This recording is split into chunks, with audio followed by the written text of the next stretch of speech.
नमस्कार,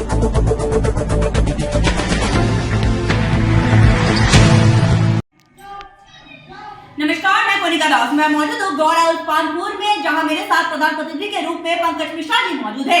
मैं इनसे जानना चाहूंगी कि अभी तक इन्होंने 3 सालों में अपने ग्राम सभा में क्या क्या विकास कार्यों को अंजाम दिए हैं और आने वाले 2 साल के लिए क्या रूपरेखा तैयार की है ताकि इस ग्राम सभा का कार्य हो सके।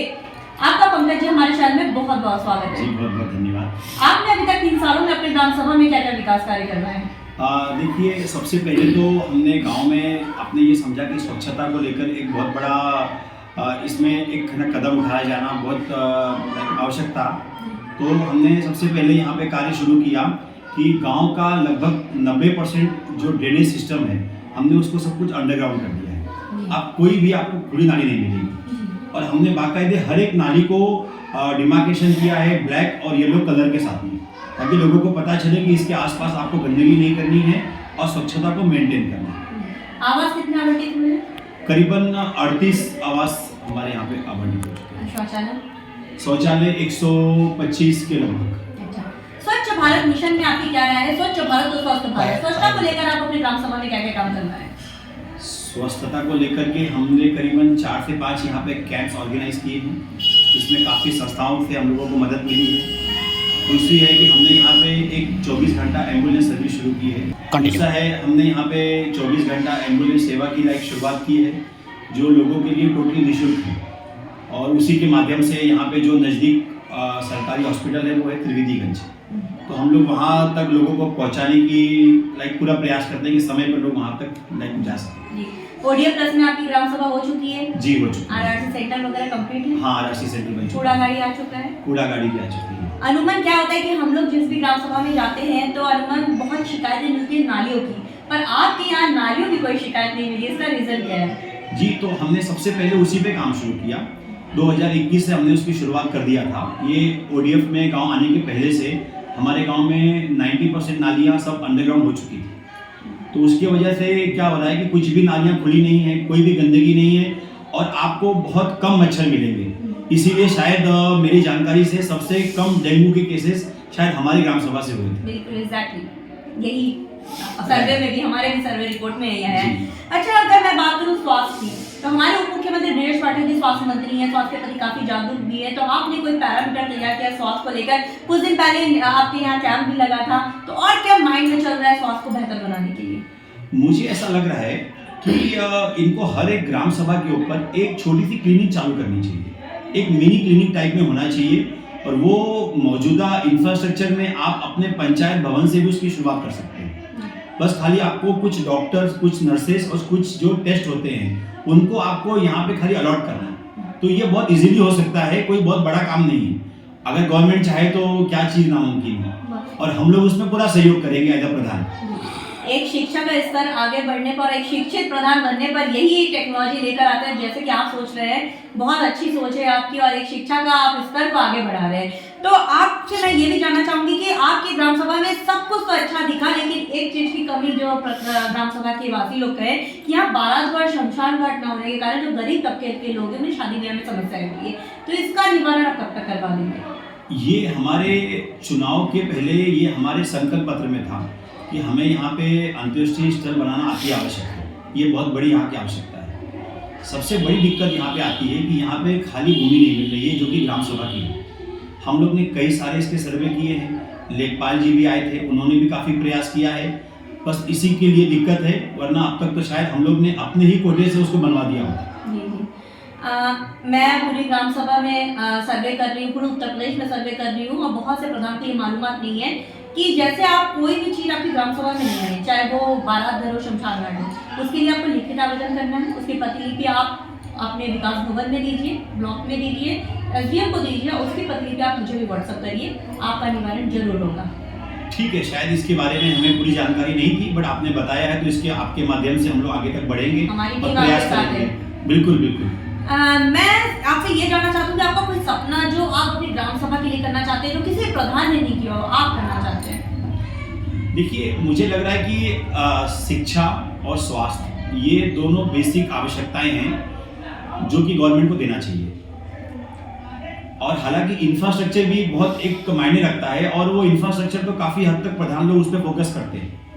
क्योंकि उसको पब्लिक में लाइमलाइट में आने के लिए सबसे पहले वो काम करेगा कि भाई इंटरलॉकिंग लगा दो, ताकि लोगों से वो वाहवाही बीत सके। वो तो ठीक है, चलिए अच्छी बात है, वो हमने कर दिया, हमने भी किया अपने गांव में 100% रोड कर दिए इंटरलॉकिंग, सारी स्ट्रीट पे स्ट्रीट लाइट्स लगा दिया। बट जो शिक्षा और जो स्वास्थ्य है वो शायद हमारे हाथ में नहीं है, वो हमें ऊपर के लेवल से ही उससे हमें पूरा सहयोग चाहिए। तो यहाँ पे एक मिनी हॉस्पिटल होना अति आवश्यक है। दूसरा है शिक्षा को लेकर के स्कूल में इंफ्रास्ट्रक्चर तो ठीक ठाक है, बट शायद जो टीचर्स मास्टर्स हैं उनकी और अच्छी सी ट्रेनिंग होनी चाहिए। कंप्यूटर टेक्नोलॉजी से गांव के स्कूल आज भी बिल्कुल नहीं जुड़े। हमने अपने निजी पैसे से गांव में स्मार्ट टीवी लिया, बट स्मार्ट टीवी को चलाने वाला कोई नहीं।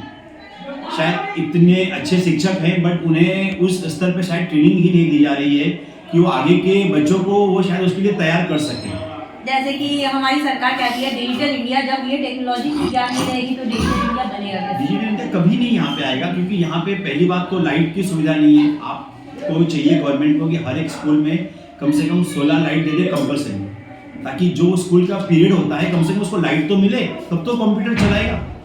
फिर कंप्यूटर के लिए ट्रेनिंग सेंटर यहाँ पे होना चाहिए, कम से कम ना हर एक ग्राम सभा में हो तो 5-10 ग्राम सभा के बीच में हो। तो शायद शिक्षा में आधुनिकीकरण नहीं आया है, ये हम सरकार से चाहेंगे कि ये उन लोग उसके ऊपर कोई ध्यान दें। कोटेदार लेखपाल कैसे आपकी ग्राम सभा में? कोटेदार अच्छे हैं, कोई भी शिकायत हमें नहीं मिली है। हम लोग हालांकि जनता के बीच में हमेशा रहते हैं, जनता से हम लोग हमेशा कहते हैं कि अगर आपको कोई भी दिक्कत आएगी तो आप तो हमारे पास आइए, बट एक दो छोटी मोटी शिकायतें छोड़ के आज तक कोई भी हमें बड़ी शिकायत नहीं आई इसके बारे में। अच्छी बात है। सरकार से आप किस तरह की मदद चाहते हैं? सरकार से हम चाहते हैं कि जो उनकी नीतियां हैं वो सही ढंग से जमीन पे लागू हो, और उसके लिए जो आंसरेबल व्यक्ति है उसके नाम, उसके फोन नंबर वो सारे प्रधानों के पास होने चाहिए। हम लोग किससे जाके बात करें? कौन है भाई? हमारे पास एसडीएम है, एसडीएम कहेगा कि ये चीज़ हमारे हाथ में नहीं है, या आप उनसे जाके बात करिए। हम उनसे कहेंगे तो कहेंगे नहीं ये तो चीज़ हमारे हाथ में नहीं है, या पुलिस के पास जाइए। नहीं, एक ना वन विंडो सिस्टम आज की आवश्यकता है। इतने सारे डिपार्टमेंट गवर्नमेंट ने खोल दिए हैं, बट कोई एक सिंगल विंडो सिस्टम नहीं बनाया है, इसीलिए काम यहाँ पे रेंग रेंग के हो रहा है। क्या बात है।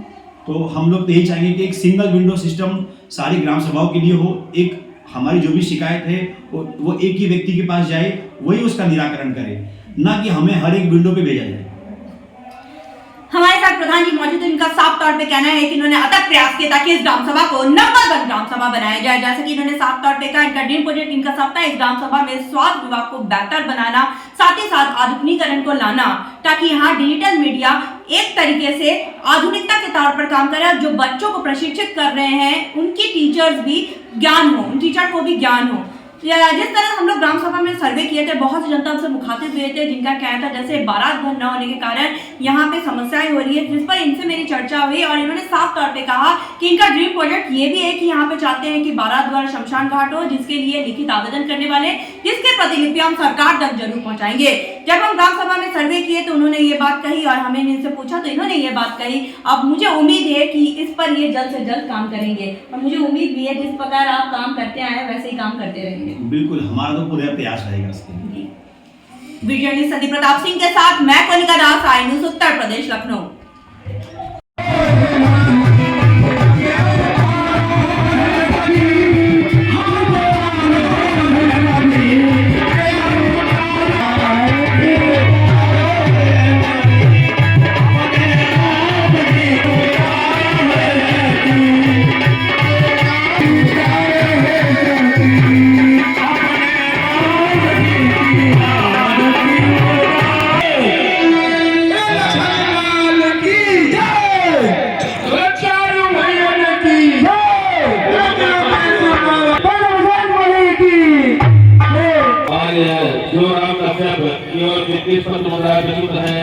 भोलेनाथ भला भोले कल्याण करें और गौरव समाज को प्रभार प्रतिनिधि मंडल की ओर से एक मुद्रा प्रस्तुत है।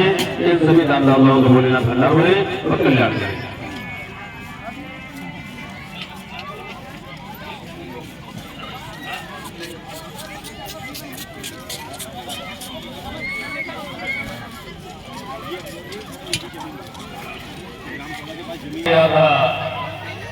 अहिल्या उद्धार। अब चलते हैं गंगा जी की ओर।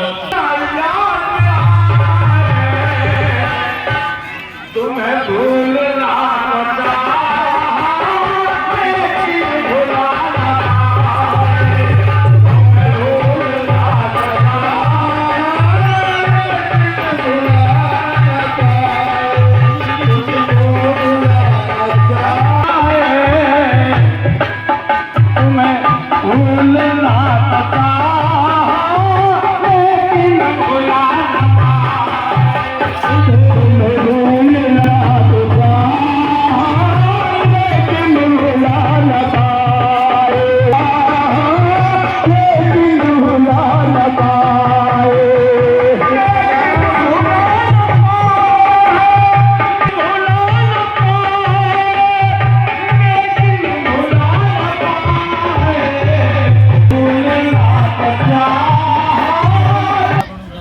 जो मैंने यहाँ तो गाय चढ़ा हुआ, गाय चढ़ा हुआ, यह हुआ